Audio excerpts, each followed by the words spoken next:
बच्चों, कैसे हैं आप सभी? उम्मीद है अच्छे से होंगे। आज के इंग्लिश ग्रामर प्रैक्टिस सेशन में आप सभी का स्वागत है।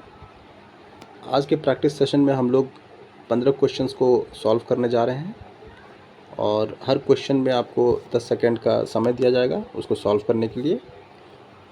10 सेकंड ख़त्म होने के बाद हम लोग आंसर को विथ एक्सप्लेनेशन सेलेक्ट करेंगे। ठीक है, ये आज का दूसरा क्लास है, तो शुरू करते हैं। ठीक है, पहला क्वेश्चन है चूज़ द करेक्ट सेंटेंस। ठीक है, करेक्ट सेंटेंस को आपको चुनना है।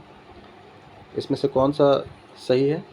ऑप्शन ए है she don't like pizza, she doesn't like pizza, she doesn't likes pizza, she not like pizza. तो इसमें से कौन सा सही है उसको आपको सेलेक्ट करना है। आपको इसके लिए 10 सेकंड दिए जाते हैं, आप उसको सेलेक्ट करें।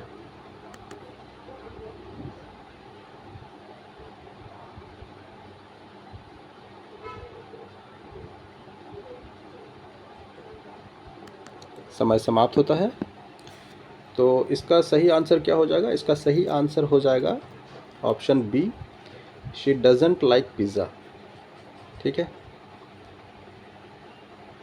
ऑप्शन बी इसका सही हो जाएगा।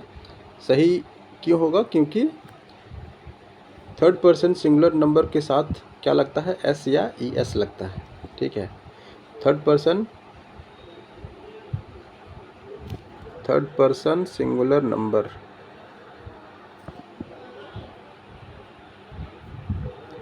थर्ड पर्सन सिंगुलर नंबर में क्या क्या आता है? थर्ड पर्सन सिंगुलर नंबर में आता है ही, शी, इट या किसी का नाम। ठीक है, तो जहाँ भी थर्ड पर्सन सिंगुलर नंबर रहेगा वहाँ पर डू के साथ हम लोग क्या करते हैं?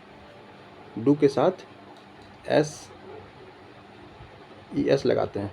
ठीक है, डू के साथ ई एस लगाते हैं और ये डज हो जाता है। ठीक है, ये एक नेगेटिव सेंटेंस है, शी डजंट लाइक पिज़्ज़ा, तो इसमें हम लोग डज का यूज़ करेंगे, ना कि डोंट का। ठीक है, उम्मीद है समझ में आ गया होगा। बढ़ते हैं अगले क्वेश्चन की तरफ। नेक्स्ट क्वेश्चन जो है वो कहता है which sentence is in the past perfect tense. अगला क्वेश्चन टेंस के ऊपर है। ठीक है, तो आपको पास्ट परफेक्ट टेंस का वाक्य इसमें से चुनना है। ठीक है, अगर आपको पास्ट परफेक्ट टेंस का स्ट्रक्चर पता हो तो आप आसानी से आंसर दे पाएंगे। ठीक है, तो आपका समय शुरू होता है अब।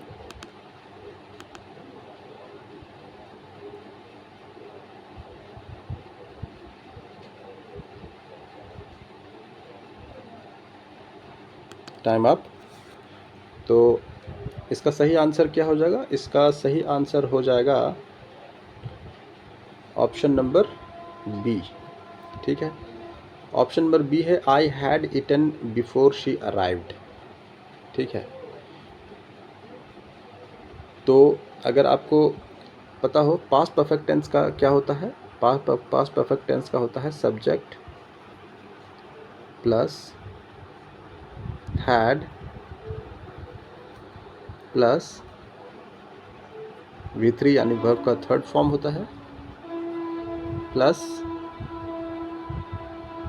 ऑब्जेक्ट। ठीक है, तो हम देखेंगे कि इसमें कौन सा ये फॉलो हो रहा है, कौन सा सेंटेंस में ये चीज़ फॉलो हो रही है। ठीक है, तो पहला वाला में है आई हैव, तो ये होगा नहीं क्योंकि इसमें हैव है, हैड की जगह हैव है, तो ये होगा नहीं। सी में आई एट बिफोर शी अराइव्ड, इसमें V2 इस्तेमाल हुआ है, ईट एट इटन होता है। ठीक है, तो इसमें V2 यूज़ हुआ है, जबकि पास्ट परफेक्ट टेंस में क्या होना चाहिए? V3 इस्तेमाल होना चाहिए। तो बच्चों ये भी गलत हो जाएगा। ठीक है, और डी ऑप्शन में क्या है? आई वॉज ईटिंग, तो आई वॉज ईटिंग किस में होता है? पास्ट कंटिन्यूस का सेंटेंस है ये। ठीक है, तो पास्ट कंटिन्यूस का सेंटेंस है, हमको कौन सा ये करना है? पास्ट परफेक्ट टेंस का करना है, तो ये भी गलत हो जाएगा। रह जाता है option B, I had eaten before she arrived. ठीक है, बढ़ते हैं अगले क्वेश्चन की तरफ। अगला क्वेश्चन बोलता है identify the correct use of an article. ये आर्टिकल पर बेस्ड क्वेश्चन है, ठीक है। और इसमें आपको देखना है कि कौन सा आर्टिकल सही से इस्तेमाल किया गया। ए एंड द, ये 3 आर्टिकल होते हैं और इसमें देखना है कि कौन सा सही से इस्तेमाल किया गया है। I saw a eagle flying, I saw an eagle flying, I saw the eagle flying, या फिर बोथ बी एंड सी। कौन सा होगा देखिए।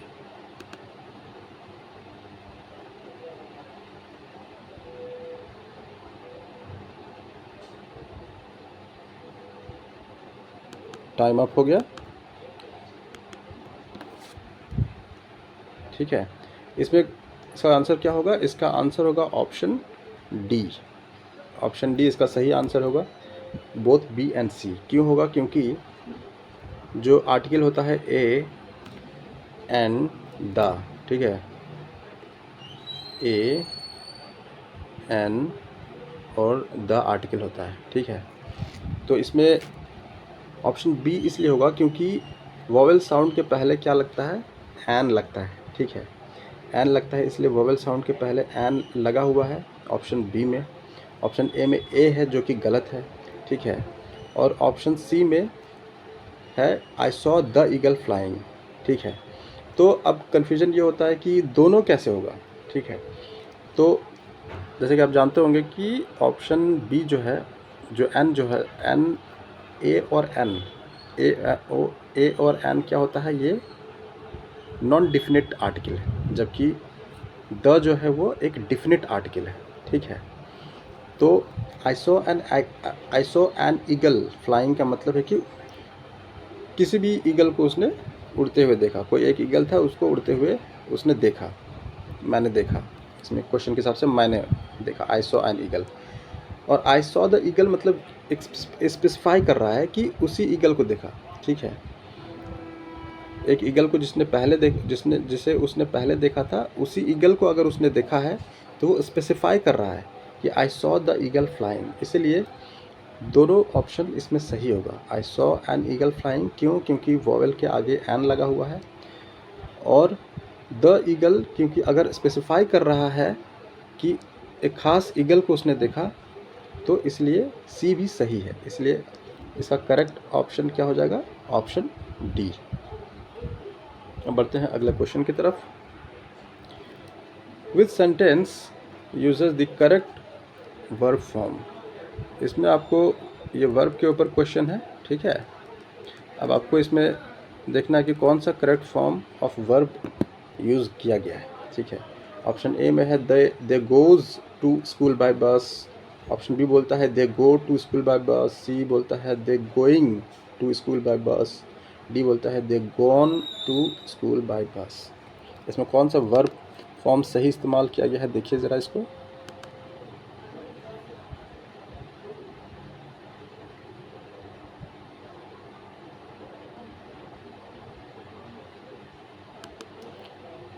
टाइम अप हो गया है।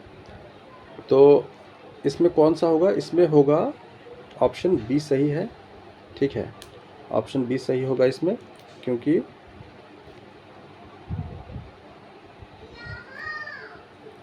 Option B is the correct answer. They go to school by bus. They क्या है? दे है प्लूरल नंबर, ठीक है। दे है प्लूरल नंबर, ठीक है। अभी पिछले क्वेश्चन में हमने बताया था कि थर्ड पर्सन सिंगुलर नंबर का अगर यहाँ पे रहता है कोई, तो उसमें हम लोग एस या ई एस लगाते हैं, ठीक है। लेकिन दे क्या है? दे है third person plural number.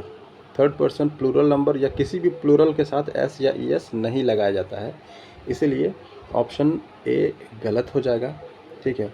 Option C बोलता है दे गोइंग टू स्कूल। अगर इसको हम प्रेजेंट कंटिन्यूस टेंस में अगर कन्वर्ट करना चाहेंगे तो हमको यहाँ पर एक हेल्पिंग वर्ब, ऑक्सिलरी वर्ब की ज़रूरत पड़ेगी और आर यहाँ पे लगाना पड़ेगा। They are going to school by bus अगर रहता तो ये सही होता है, लेकिन इसमें आर नहीं लगा हुआ, इसलिए ये गलत है। डी में क्या है? They gone to school. अब इसमें भी देखिए, अगर they gone to school by bus नहीं होता है, अगर they went to school by bus होता तो ये सिंपल पास्ट का सेंटेंस होता तो सही होता। और अगर इस पर अगर हम लोग दे हैड गॉन लगा देते तो ये पास्ट परफेक्ट का सेंटेंस हो जाता और तब भी ये सही होता। लेकिन ये सिंपली इसमें लिखा हुआ है they gone to school by bus, तो इसमें स्ट्रक्चर जो है वो टेंस का गड़बड़ है, इसलिए ये भी गलत है। और हमारा सही ऑप्शन क्या हो जाएगा, दे गो टू स्कूल बाय बस। ठीक है, ये सिंपल प्रेजेंट का सेंटेंस है ये, और दे चुकी होता है, क्या होता है, plural, single third person plural number होता है, इसलिए ये सही है। ठीक है, उम्मीद है आपको समझ में आ रहा होगा। बढ़ते हैं अगले क्वेश्चन की तरफ। अब ये जो है प्रीपोजिशन के ऊपर सवाल आ गया है। ठीक है, प्रीपोजिशन का सवाल है ये, इसमें आपको सही प्रीपोजिशन लगाना है। He is good dash playing the piano. ठीक है, तो देखिए इसमें कौन सा सही होना चाहिए। एट, ऑन, इन, फोर, कौन सा सही होगा।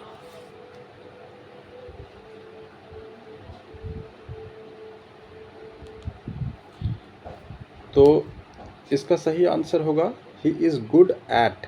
ठीक है, तो गुड जो होता है वो good is followed by at, good is followed by at, ये आपको याद रखना है।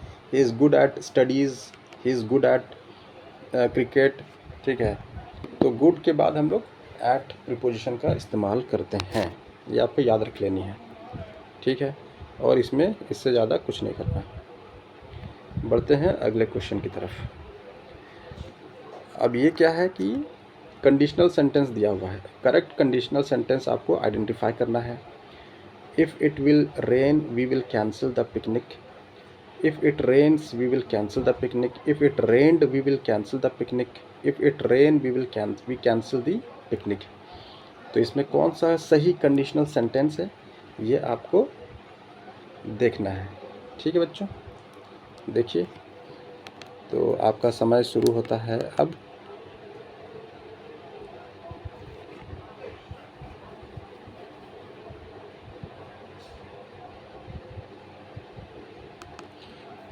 टाइम अप हो गया है। अब बताइए कौन सा सही होगा। इसमें जो है ये कंडीशनल सेंटेंस है, फर्स्ट कंडीशनल सेंटेंस है ये। तो कंडीशनल सेंटेंस का अगर अब आपको स्ट्रक्चर पता हो तब आप इसको अच्छे से बना पाएंगे। ठीक है, कंडीशनल सेंटेंस का स्ट्रक्चर मैं आपको पहले बता देता हूँ। ठीक है, if plus simple present, simple present मैं शॉर्ट में PR लिख रहा हूँ प्रेजेंट को। ठीक है, विल प्लस V1 होता है। ठीक है, और फर्स्ट कंडीशनल सेंटेंस का इस्तेमाल कहाँ होता है, रियल फ्यूचर पॉसिबिलिटीज़ के लिए होता है। ठीक है, तो ये स्ट्रक्चर है। अब देखते हैं हम ये स्ट्रक्चर जो मैंने बताया है ये इसमें कौन सा सेंटेंस फिट बैठता है। इफ़ सिंपल प्रेजेंट, ठीक है, उसके बाद विल, दो क्लॉज का सेंटेंस होता है ये, और इसमें दो क्लॉज जो है वो कॉमा से जुड़े होते हैं। तो if it will rain we will cancel. ठीक है, पहले तो एक सिंपल चीज़ आप जान लीजिए कि दो क्लॉज, एक सेंटेंस में दो clause same form of tense में नहीं रहेंगे। ठीक है, यहाँ पर विल है, पहला वाला में विल दिया हुआ है और उसका दूसरा क्लॉज भी विल है, तो इस तरह ये ग्रामेटिकली इनकरेक्ट होता है। ठीक है, अगर आपको ये स्ट्रक्चर नहीं भी पता है और आप ये बेसिक रूल जानते हैं कि सेम एक सेंटेंस में दो क्लॉज में सेम फॉर्म ऑफ टेंस का इस्तेमाल नहीं होगा, तो भी इसको आप सही कर लेंगे। ठीक है, विल दोनों जगह यूज़ हुआ है तो इसलिए ए ऑप्शन नहीं होगा। दूसरा में देखते हैं हम लोग क्या है, if it rains we will cancel the picnic. तो ये जो है ये हमारे स्ट्रक्चर में फिट बैठ रहा है। If it rains, simple if plus simple present. ठीक है, इफ़ इट रेन्स, इट है, ही सी इट के साथ क्या लगता है, एस या एस लगता है, तो इट रेन्स लिख दिया है, ठीक है, सही है। उसके बाद we will cancel the picnic, तो विल उसके बाद V1 कैंसिल द पिकनिक, तो ये सही है, ठीक है। फिर भी हम देख लेते हैं अगला वाला, अगले वाले में क्या गलती है। If it rained we will cancel, तो स्ट्रक्चर में मैंने पहले बताया कि इफ़ इट रेन्स होता है मतलब कि सिंपल प्रेजेंट होना चाहिए, तो यहाँ पर जो है वो पास्ट का वर्ब यूज़ किया गया है, इसलिए ये गलत है। डी में क्या है कि इफ़ इट रेन, इट के साथ रेन लगा दिया है, मतलब कि ही सी इट के साथ क्या लगता है, एस या एस लगता है, इसमें नहीं लगा हुआ है, ठीक है। और दूसरा गलती क्या है, वी कैंसिल द पिकनिक, इसमें भी देखिए कि सेम दोनों क्लॉज जो है वो सेम फॉर्म ऑफ टेंस में लिखा हुआ है, if it rain we cancel the picnic, तो ये भी क्या है, ग्रामेटिकली इनकरेक्ट होगा, इसलिए option B is our right answer, ठीक है। बढ़ते हैं अगले क्वेश्चन की तरफ। बच्चों अगर आपको समझ में आ रहा होगा तो वीडियो को ज़रूर लाइक करें, शेयर करें अपने दोस्तों के साथ, ठीक है। और कमेंट सेक्शन में बताएं कि आपको क्या नहीं समझ में आया या क्या चीज़ आपको अच्छी लगी, ठीक है। तो अगला क्वेश्चन है, find the sentence with correct subject verb agreement. Subject verb agreement के ऊपर क्वेश्चन है। ये जो क्वेश्चन का सेट हमने तैयार किया है ये आपका पूरा ग्रामर का टेस्ट करेगा, ठीक है। हर तरह का क्वेश्चन इसमें हमने शामिल किया है। तो इसमें जो 7th क्वेश्चन है वो है सब्जेक्ट वर्ब अग्रीमेंट के ऊपर, ठीक है। तो क्वेश्चन क्या है, ऑप्शन है आपको, each of the students have a book, each of the students has a book, each of the student has a book, each students has a book. इसमें से आपको बताना है कि कौन सा सही सेंटेंस होगा, ठीक है। तो आपका समय शुरू होता है अब।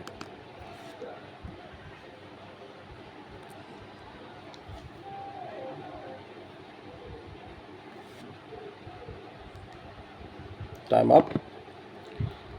तो इसमें बच्चों कौन सा होगा, इसमें होगा ऑप्शन बी, ऑप्शन बी इसमें सही हो जाएगा। क्यों, क्योंकि इच जो होता है, ठीक है, इच होता है सिंगुलर, ठीक है।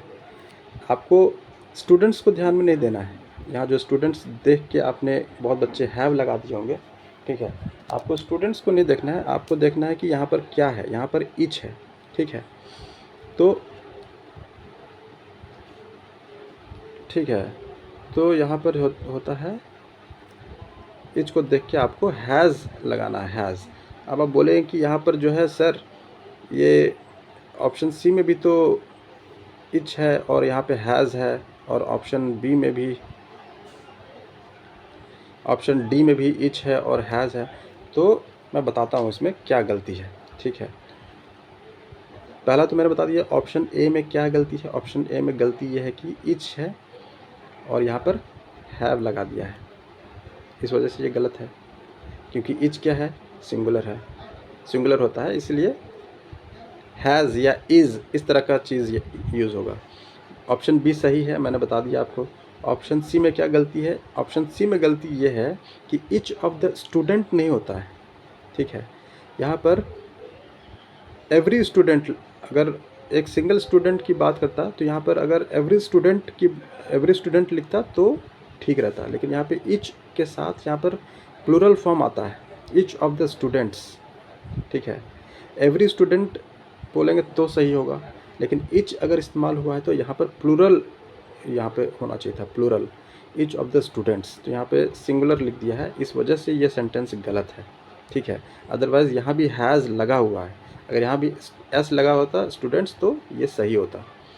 डी ऑप्शन में क्या है कि each students has a book, तो यहाँ पर ईच स्टूडेंट्स नहीं होता, ईच ऑफ द स्टूडेंट्स होता है। मैंने बताया आपको कि एवरी स्टूडेंट लिखा रहता, एवरी स्टूडेंट होता है, लेकिन इच अगर इस्तेमाल हो गया था each of the students, structure यही है, इच ऑफ द स्टूडेंट्स, उसके बाद हैज़ होता तब सही होता ये, तो यहाँ पर भी स्ट्रक्चर, सेंटेंस का स्ट्रक्चर गलत है। यहाँ पे ईच ऑफ द स्टूडेंट होना चाहिए।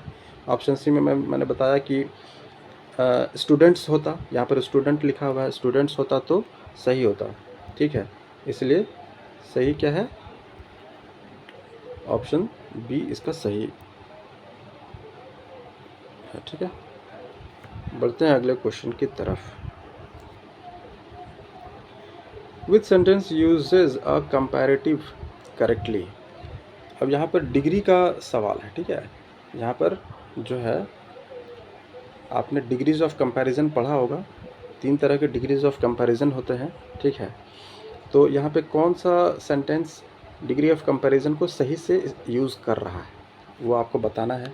तो सारे सेंटेंसेस को ठीक से पढ़िए और देखिए कि आपका समय शुरू होता है अब।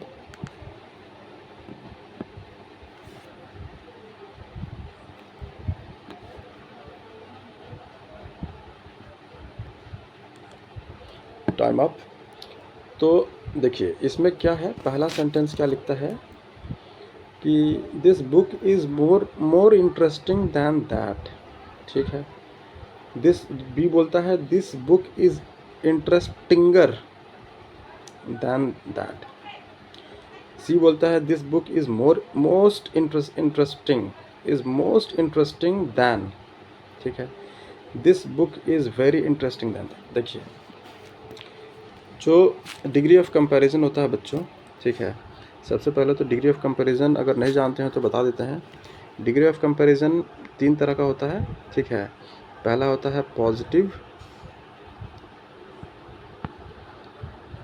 डिग्री, दूसरा होता है कंपैरेटिव डिग्री, ठीक है। कंपैरेटिव डिग्री होता है, और तीसरा होता है सुपरलेटिव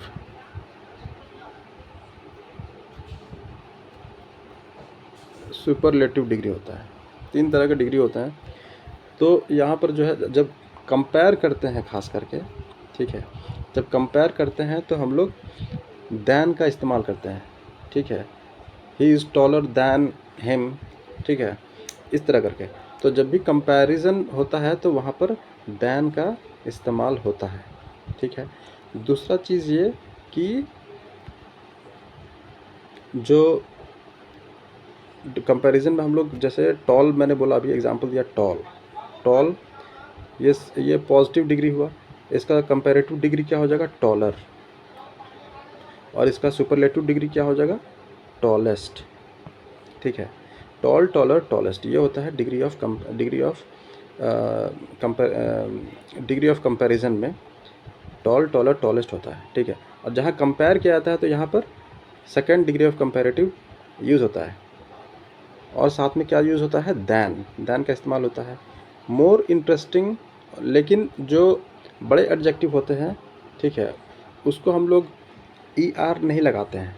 जैसे सेकेंड डिग्री ऑफ कंपैरिजन में क्या होता है कि ER लगता है, जैसे कि इसमें क्या है, टॉल, टॉलर, टॉलेस्ट, सुपरलेटिव में EST लग गया, बिग, बिगर, बिगेस्ट, ठीक है, इस तरह होता है।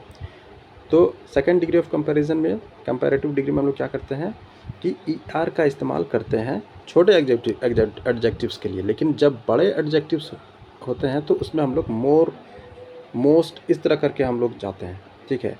जैसे she is more beautiful than her, ठीक है। She is the most beautiful girl in the class, ठीक है। तो इसमें ब्यूटीफुलर या ब्यूटीफुलेस्ट नहीं बोलेंगे, मोर या मोस्ट का इस्तेमाल करेंगे। सेम चीज़ यहाँ भी लागू होगा।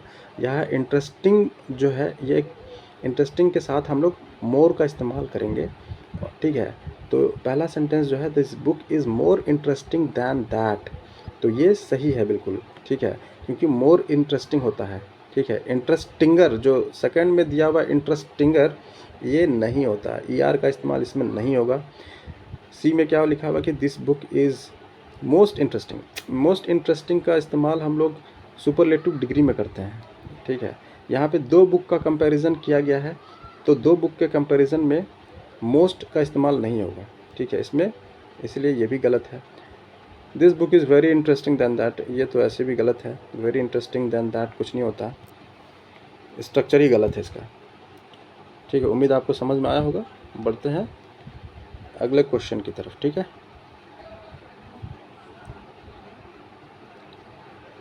नाइन्थ क्वेश्चन बोलता है correct the choose the correct passive voice. अब इसमें एक्टिव पैसिव अगर आपको पता होगा तो ये बहुत सिंपल है। ठीक है, पैसिव वॉइस आपको पहचानना है कि कौन सा सही पैसिव वॉइस का सेंटेंस है।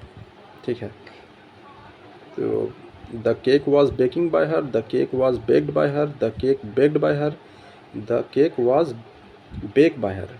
तो इसमें कौन सा सही होगा? आपका समय शुरू होता है अब।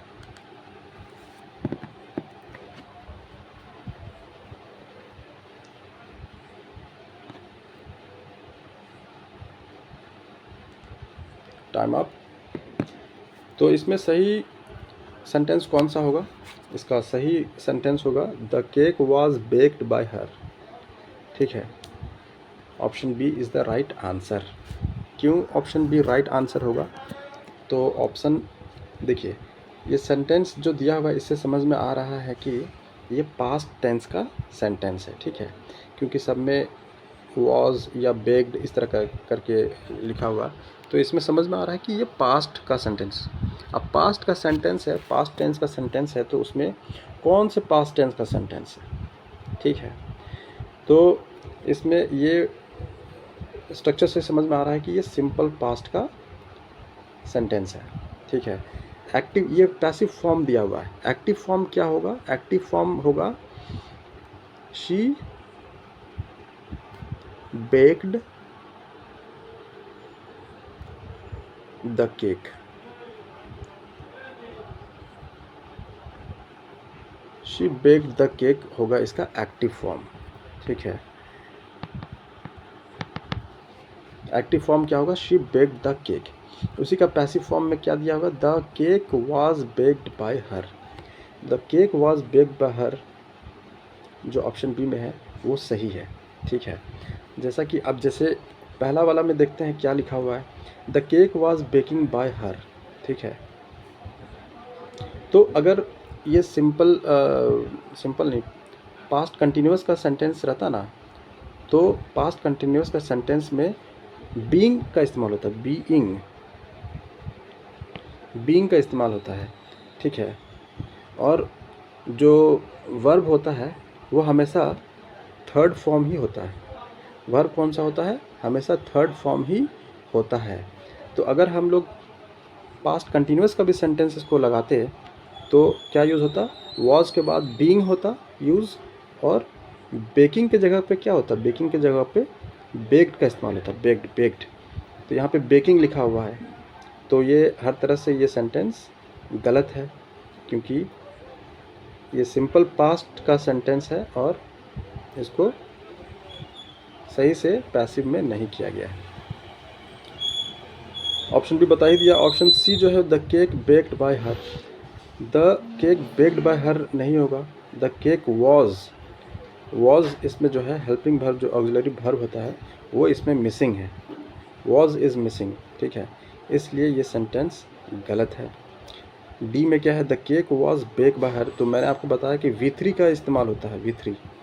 ठीक है, यहाँ बेक लिखा हुआ है इसलिए ये गलत है। ठीक है, समझ में आया आपको? बढ़ते हैं अगले क्वेश्चन की तरफ।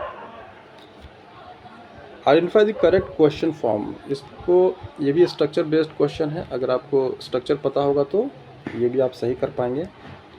ठीक है, where you are going, where are you going, where going you are, where are going you. ठीक है, तो देखिए इसको कौन सा सही होगा, सेलेक्ट कीजिए अपना सही आंसर।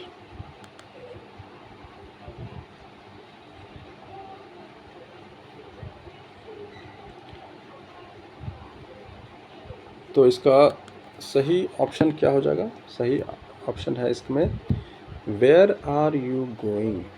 ठीक है, where are you going, option B is the right answer. इसमें बच्चों जो स्ट्रक्चर है वो मैं आपको बता देता हूँ। ठीक है, इसका स्ट्रक्चर ये होता है कि जब भी क्वेश्चन बेस्ड सेंटेंस होता है उसका स्ट्रक्चर ये होता है। ठीक है, कि WH वर्ड रहेगा, वेयर, हुज, व्हाट, ठीक है, प्लस ऑक्सिलरी वर्ब होगा। ऑक्सिलरी वर्ब को हेल्पिंग वर्ब भी बोलते हैं, ठीक है, प्लस सब्जेक्ट, ठीक है। उसके बाद क्या होगा, उसके बाद मेन वर्ब आता है। मेन वर्ब सबसे लास्ट में आता है, उसके बाद क्वेश्चन। मेन वर्ब सबसे लास्ट में आएगा। तो WH क्वेश्चन जब भी रहेगा तो उसमें WH यानी कि व्हाट, वेयर, हुज, ठीक है। उसके बाद रहेगा आपको ऑक्सिलरी वर्ब, उसके बाद सब्जेक्ट प्लस मेन। तो देखते हैं कौन सा फिट होता है इसमें। वेयर यू आर गोइंग, ठीक है। तो इसमें WH के बाद क्या है, WH के बाद जो है ये सब्जेक्ट आ गया है, जबकि हमको आना क्या चाहिए था, WH के बाद हमको आना चाहिए ऑक्सिलरी वर्ब, ठीक है। ये यहाँ होना चाहिए था और ये यहाँ होना चाहिए था, लेकिन ये गलत है, इसलिए ये सेंटेंस भी गलत हो गया, इसका स्ट्रक्चर ही गलत है, ठीक है। ऑप्शन सी क्या है, where going you are. Subject सबसे, मेन वर्ब जो है वो सबसे लास्ट में होगा, गोइंग जो है सबसे लास्ट में होगा, लास्ट में, ठीक है। लेकिन गोइंग को यहाँ बीच में घुसा दिया है, इस वजह से ये गलत है, स्ट्रक्चर के साथ फिट नहीं बैठ रहा है। उसके बाद क्या है, वेयर आर गोइंग यू। इसमें भी देखिए कि सब्जेक्ट WH के बाद हेल्पिंग वर्ब तो आया है, ठीक है, लेकिन लास्ट में गड़बड़ कर दिया है, ठीक है। मेन वर्ब को लास्ट में रखना चाहिए था, सब्जेक्ट उसके पहले आना चाहिए था, लेकिन सब्जेक्ट को ही लास्ट में कर दिया है, इसलिए ये गलत हो जाएगा। और हमारा करेक्ट ऑप्शन क्या है, option B is the right answer. अब हम बढ़ते हैं 11वें क्वेश्चन की तरफ। नीदर नॉर का क्वेश्चन है ये, ठीक है। Neither John nor Peter brought dash laptop. इसमें कौन सा आएगा ऑप्शन, सही ऑप्शन कौन सा है इसका, देयर, हिज, हर, देम, क्या होगा इसको देखिए।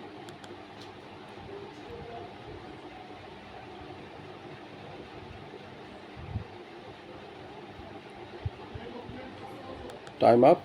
तो इसमें सही क्या होगा, नीदर नॉर जब भी यूज़ होता है ना, ये भी सब्जेक्ट वर्ब अग्रीमेंट का क्वेश्चन है।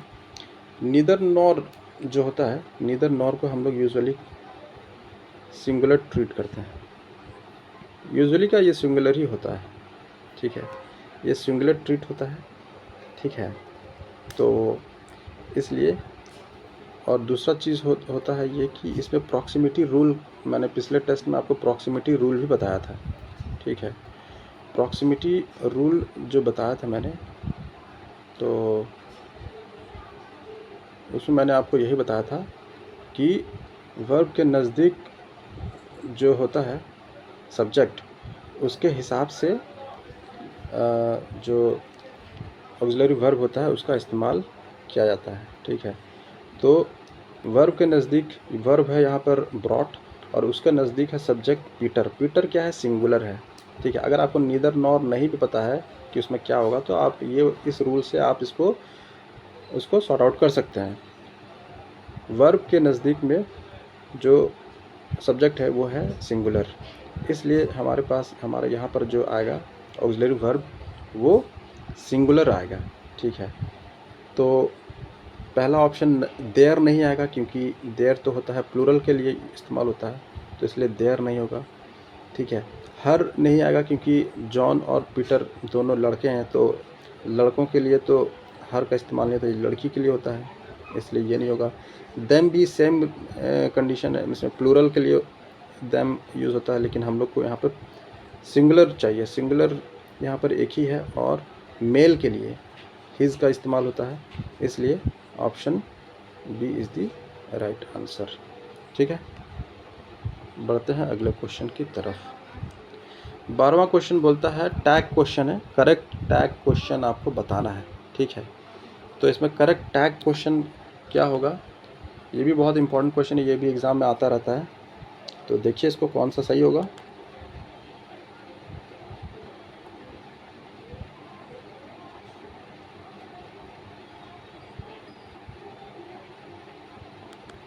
तो टाइम अप हो गया है, और देखते हैं इसमें कौन सा सही होगा। She can drive dash. पहला ऑप्शन है she can drive, can see. Question देखिए, टैग क्वेश्चन जो होता है ना, उसमें हम लोग जो पहला तो होता है पॉजिटिव सेंटेंस होता है। पॉजिटिव सेंटेंस का एंड हम लोग करते हैं नेगेटिव फॉर्म में, ठीक है। पॉजिटिव सेंटेंस का हम लोग क्या करते हैं, नेगेटिव टैग लगाते हैं, तब वो सही होता है। जैसे शी कैन ड्राइव, ये एक पॉजिटिव चीज़ बोल रहा है, शी कैन ड्राइव, तो इसमें टैग हम लोग लगाने के लिए हम लोग क्या करेंगे, हम लोग नेगेटिव टैग लगाएंगे। तो she can drive, can see, तो ये भी पॉजिटिव ही है, ये पॉजिटिव सेंटेंस है, उसका टैग भी पॉजिटिव है, तो ये क्या है, ये गलत होगा। मैंने अभी आपको क्या बताया कि टैग क्वेश्चन में क्या होता है, पॉजिटिव सेंटेंस का हम लोग नेगेटिव टैग लगाते हैं। तो इसमें नेगेटिव टैग कौन सा है, नेगेटिव टैग ऑप्शन सी में डजंट सी भी लिखा हुआ है।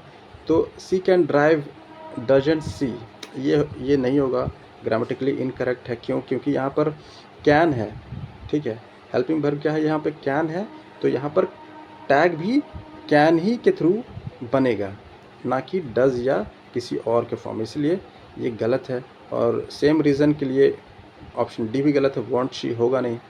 यहाँ पे शी कैन ड्राइव है, तो टैग हमको कैन सी ही लगाना पड़ेगा, ठीक है। तो ये सही ऑप्शन हो गया, ठीक है। अगर यहाँ पे रहता ना, इस तरह से रहता, she drives a car, she drives a car, और इसको अगर हमको टैग क्वेश्चन में कन्वर्ट करना रहता तो कैसे करते, शी ड्राइव्स अ कार, तो इसमें लगता डजंट सी, ठीक है। तब इसमें हम लोग डजंट सी लगाते, क्योंकि यहाँ पर क्या है, यहाँ पर थर्ड पर्सन सिंगुलर नंबर है, और यहाँ पर जो स्ट्रक्चर है, शी के साथ क्या लगेगा, शी के साथ हम लोग डज का ही इस्तेमाल करते हैं, ठीक है, डू का भी इस्तेमाल नहीं करते हैं। और यहाँ पर और कोई, यहाँ पर जैसे कि कोई गिवन एग्जांपल में, गिवन क्वेश्चन में दिया हुआ है कैन, तो यहाँ पे कैन भी नहीं है, विल भी नहीं है, ठीक है। अगर she will drive a car रहता तो टैग में हम लोग क्या करते, वोंट शी यूज़ करते हैं, she will drive a car, won't she. तो उसी तरह यहाँ पर she drives a car doesn't see होता, ठीक है। उम्मीद आपको समझ में आया होगा। अगला क्वेश्चन, मैं एग्जांपल देकर समझा रहा हूँ ताकि आप लोगों को थोड़ी क्लैरिटी मिल जाएगी, है ना। चलिए नेक्स्ट क्वेश्चन बोलता है, identify the correct sentence with an infinitive, ठीक है। अब इसमें फिर से सेंटेंस आपको देखना है, और सही इन्फिनेटिव किस में यूज़ हुआ है वो आपको देखना है। तो देखिए इसको,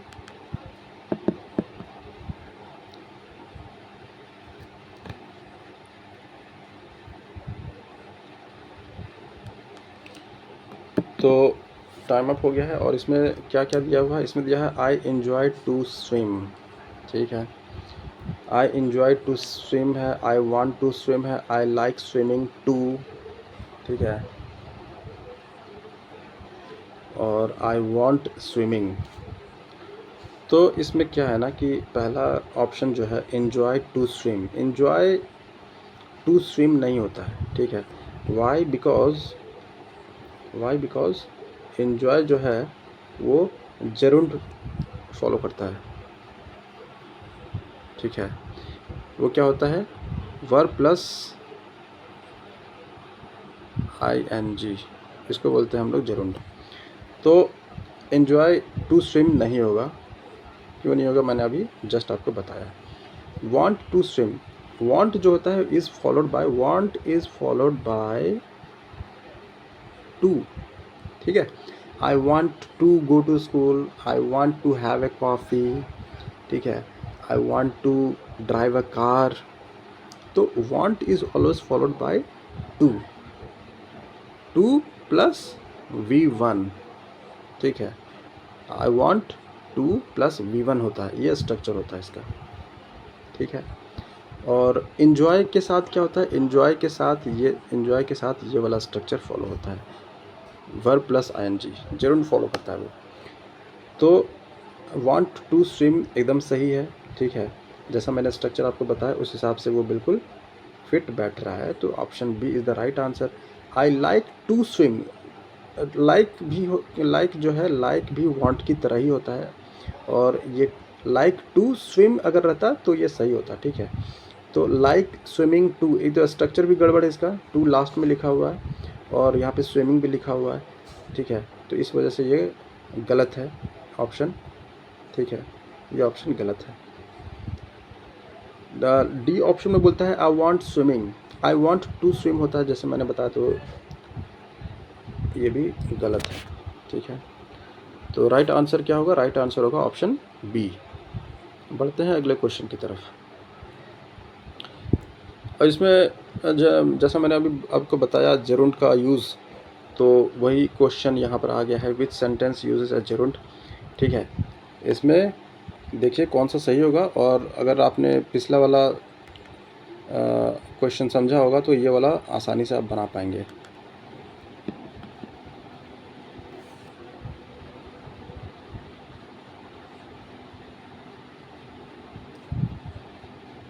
टाइम अप हो गया है। तो पिछला एक्सप्लेनेशन अगर आपको समझ में आया होगा तो ये वाला बिल्कुल आसान है आपके लिए। शी इंजॉयज़ टू कुक होगा नहीं, क्योंकि मैंने आपको बताया कि इंजॉय जो है तो होता है वो क्या फॉलो करता है, वो जेरुंट फॉलो करता है। जेरुंट क्या होता है, वी वर्ब प्लस आईएनजी, ठीक है।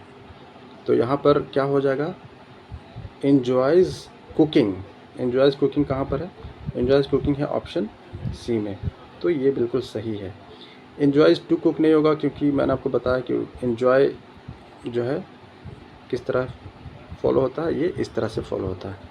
शी इंजॉयज़ कुक, ये भी गलत है। इंजॉयज़ टू कुकिंग नहीं होगा, ठीक है, verb plus ING, she enjoys cooking, ठीक है, उसमें कुछ लगाने की ज़रूरत नहीं है, टू फोर कुछ भी लगाने की ज़रूरत नहीं है, सिंपली इंजॉयज़ कुकिंग, ये बिल्कुल सही है, ठीक है।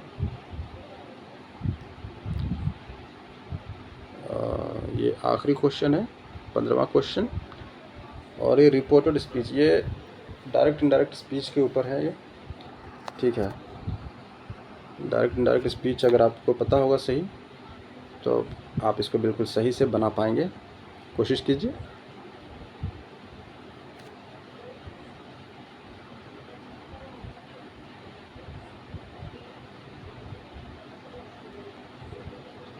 टाइम अप हो गया है। तो क्वेश्चन दिया हुआ है, he said I am tired, ठीक है।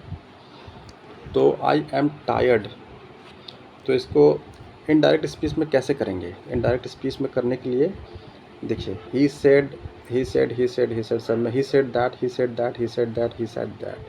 यहाँ तक तो सही है, ठीक है, यहाँ तक सबका सही है, ही सेड दैट। अब इसके बाद हमको देखना है कि क्या गलत है क्या सही। He said that he was tired, ही बी बोलता है he said that he is tired, ठीक है। सी बोलता है he said that I was tired, और डी बोलता है he said that he tired. तो डायरेक्ट इनडायरेक्ट स्पीच में क्या होता है ना, कि अगर यहाँ पर सब्जेक्ट जो यहाँ पे दिया हुआ है, ये जो स्ट्रक्चर है, ठीक है, ये अगर पास्ट फॉर्म में है तो हमको दूसरा जो क्लॉज है उसको भी हमको चेंज करना पड़ता है, उसका भी टेंस चेंज हो जाता है, ठीक है। अगर ये गिवन इधर वाला जो है, ये अगर प्रेजेंट टेंस में है, प्रेजेंट टेंस में अगर सिंपल प्रेजेंट में है तो वो हो जाता है सिंपल पास्ट में, ठीक है। अगर प्रेजेंट कंटिन्यूअस में है तो ये हो जाता है पास्ट कंटिन्यूअस में, ठीक है। प्रेजेंट परफेक्ट में है, प्रेजेंट परफेक्ट में तो ये हो जाता है पास्ट परफेक्ट में। इस तरह से चेंज होता है ये।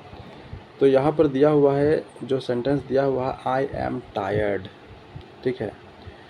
तो आई एम टायर्ड जो है वो दिया हुआ है, ये दिया हुआ है आपका सिंपल प्रेजेंट में, ठीक है। आई एम टायर्ड, ठीक है। तो ये क्या हो जाएगा, मैं थका, आई एम टायर्ड, मैं थका हुआ हूँ, ठीक है। तो ये कन्वर्ट हो जाएगा किस में, ये हो जाएगा पास्ट में कन्वर्ट हो जाएगा। और पहला ऑप्शन हम लोग देखते हैं, और पहला ऑप्शन में क्या है, he said that he was tired, वो थका हुआ था, ठीक है। दूसरा ऑप्शन इसलिए गलत है, दूसरा ऑप्शन क्यों गलत है, देखिए यहाँ पर ही इज़ टायर्ड, ये सिंपल टेंस का ही सेंटेंस इसमें लिख दिया गया है, इसलिए ये गलत हो जाएगा। ही said that I was tired, I was tired नहीं होगा, इसमें ही वॉज टायर्ड होगा। आई की जगह यहाँ पर ही होना चाहिए था, इसलिए ये गलत है। डी ऑप्शन बोलता है he said that he tired, तो ये स्ट्रक्चर ही गलत है इसमें, इसलिए ये गलत है, ठीक है। तो ऑप्शन ए क्या है, he said that he was tired, I की जगह पे हो गया, आई की जगह पे ही हो गया, ठीक है।